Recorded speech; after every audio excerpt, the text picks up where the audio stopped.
Hello, Paul here again with my thoughts that might be of interest for you or not. I was in a conversation about with someone talking about Squid Game and how violent it is, and I actually found it quite entertaining and quite interesting. But what I find more interesting is how it reflects life, in general, and I'll explain that. But if you look at Scripture, it says in Matthew 5 verse 43. Jesus said, "You may have heard, love, love your neighbor, but hate your enemy. But I say you must love your enemy, and pray for those who persecute you." And in life, we get persecuted and take it for granted in many ways, and that's the most difficult thing, is to love someone and to pray for someone, especially if someone has wronged you. I think it must be the hardest thing to do, especially as a believer. When you are faced with these challenges, you just want to act out in anger.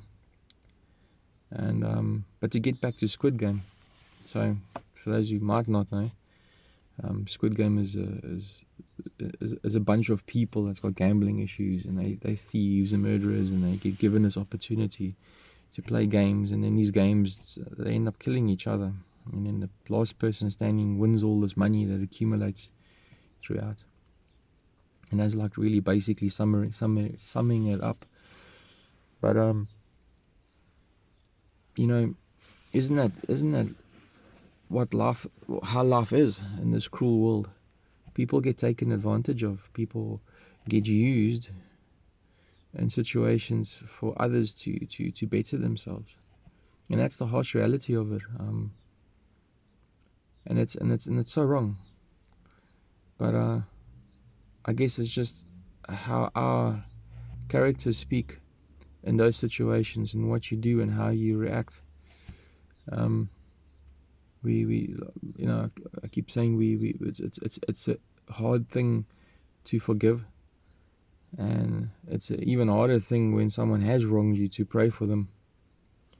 But we have to, and when you do that, and I've tried that, and when you do that, it gives you a peace like you've never had before, and just a peace of mind. And when you go through these trials, and you do things the way Scripture tells you to do it, even though it doesn't make sense, at the end of the day, you sleep better and you feel better. And it's just trusting in God. That's what it comes down to. And believing that, that justice will prevail, and that,